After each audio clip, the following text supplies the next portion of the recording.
Hello. First tonight, 11 people have been injured in a crash involving a fire engine in Luton. A family of 5 and a number of firefighters were among the injured. It happened on Farley Hill near the town centre just before 9 o'clock this morning. A taxi and a car were also involved. Some roads were sealed off for a number of hours. This report from Debbie Tubby includes some shocking and exclusive pictures from CCTV. This fire engine was responding to an emergency. It didn't expect to end up in one. The seconds before the crash were also caught on CCTV. Let's see it again. Watch the black taxi. Although the lights are green, he stops. For whatever reason, the silver Vauxhall Astra doesn't. It collides with the fire appliance. It's tipped on its side and pushed into the path of the taxi. The following fire crew stops to help. I just opened the door and I had a big bang. I come out and I see the car like this, the fire engine there, the car in front of the fire alarm, and the taxi driver. I can't believe what happened in 1 second. Our BBC cameraman Steve Hubbard was there just moments after it happened and before the other emergency services arrived. The firefighters involved in the crash helped to free the family of 5 trapped in their own vehicle. They treat them literally on the ground.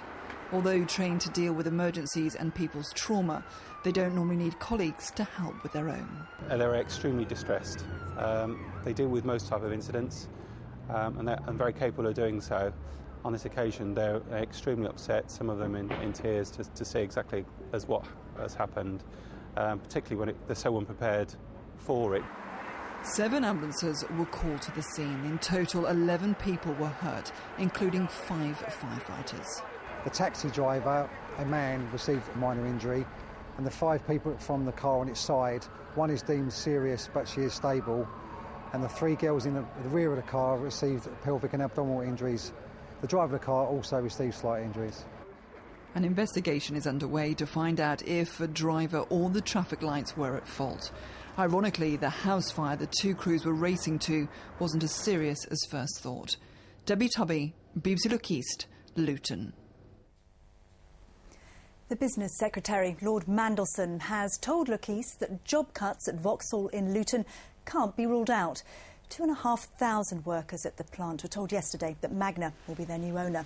The Canadian company says it will keep all German plants open but can only guarantee production in Luton until 2013. Well, earlier I spoke to Lord Mandelson, who visited the factory in July. I put it to him that while the German government has secured German jobs, the British government has failed workers in Luton. The German government has not secured all the jobs employed at Opel in Germany. What I believe will be the case is that, just as here, plants won't be closed in Germany either. But both governments, German and British government, have made clear throughout that whilst we are both prepared to contribute to the financing of this new ownership structure for Opel and Vauxhall going forward, this will not protect every single job. There will inevitably be some change, there will inevitably be some restructuring, not just in Britain but in Germany, Spain and the other operating divisions across Europe going forwards. But yesterday it did seem that all the decisions, all the initiative was coming from Germany. You've been accused of being left on the back foot. I spoke to the GM Chief Executive Officer, Fritz Henderson, last night, who called me, who said that GM and its new part owners, Magna, remain committed to Vauxhall's continued production at both their plants at Ellesmere Port and Luton. Well, you sound upbeat there, but the workers in Luton are certainly not upbeat. They're saying this is the worst possible scenario for them. I think the worst possible scenario would be the closure of the plant at Luton with no further owners found. There are new owners and the plant is to remain open. So I don't quite see why that should be the worst possible scenario. Well, you're talking about the short term, aren't you? What about the long term? There are fears that when a contract to build vans for Renault expires in 2013, that the Luton plant may then shut. Yes, and the Magna chief executive has told me that they will do everything they can to find further contracts and production for the Luton plant after 2013. And everyone will be working very closely together to pull that off. What other practical steps can you say that you're going to do to reassure those 2,500 workers in Luton who today are feeling that their livelihoods may be hanging in the balance? The fact is that there is oversupply and overproduction in the car industry across the world. GM has fought for its life, it's pulled through, but in the case of Europe, with new shared ownership with Magna International.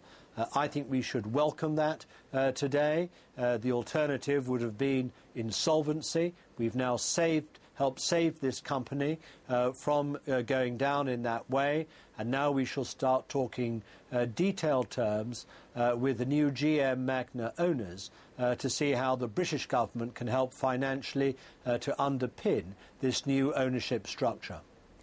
Lord Mandelson, thank you very much indeed. Thank you. A teenager has been arrested after a man was shot dead in Luton last week. 22-year-old Richard Long was shot in the head in Haymarket Road on September the 1st. A 17-year-old boy is being questioned at Hatfield Police Station on suspicion of murder. Look East has been told that Margaret Moran, the Labour MP for Luton South, has been signed off for another month on sick leave. She hasn't been seen in the area since the controversy over her claims for expenses on a home in Southampton. Her absence is beginning to cause concern among her constituents and local politicians. This report from our political correspondent, Andrew Sinclair. Over the summer, there's been a lot to worry the people of Luton. Jobs have been under threat at Vauxhall and have been cutting back at the airport, while on the streets there's been racial tension. But in Luton South, there's been no MP to speak out. I don't want my constituents to think that there's something dodgy or murky. There isn't. This was the last time Margaret Moran was seen in public as she tried to justify her expense claims. Shortly afterwards, the party deselected her, telling her she can't be a candidate at the next election. Ms Moran has been on sick leave ever since. It's just not fair that we haven't got anyone standing in Parliament, helping us, banging the drum, giving attention to Luton and all its needs.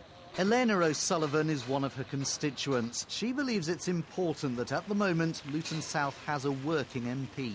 If she's off sick, then I think she should maybe stand down and take her time off, take her time to recover. How much are people talking about this in Luton? Everyone's talking about it. You've got no representation, have you? So it really needs to be sorted out, and quickly. I don't think she's bothered. Wasn't like she was doing much anyway, was she? At the local Conservative club, the parliamentary candidate for Luton South already feels like an MP. People, he says, are coming to him with serious problems, everything from housing to child abuse. I'm doing what I can, and I'm working with Margaret Moran's office when I can, but the reality is I don't have a staff. I'm not a full-time MP. I've got a day job to do as well. So I'm not equipped to deal with these things. The MP's office appears to be empty. The party says her staff here and in London are handling her workload, but some on the local council feel that's not good enough. It's not right to expect the staff of the MP's office to do the MP's job, and that is what the people of Luton are asking for, their Member of Parliament, to give them the service that they have elected her for. Margaret Moran was known to have underlying health problems, and on the day that she was deselected, she told me that those problems had been exacerbated by all the stress surrounding the whole expenses issue, and she'd been told to rest. I now understand that a House of Commons doctor has referred her to a specialist, and he has signed her off work for at least the next month. No one from the Labour Party in Luton would be interviewed. They still want to be loyal to their MP. Some believe it's unfair that a person who's clearly unwell should come in for so much criticism. They say they hope she'll be back at work in October. For the people of Luton, it can't come soon enough. Andrew Sinclair, BBC Look East.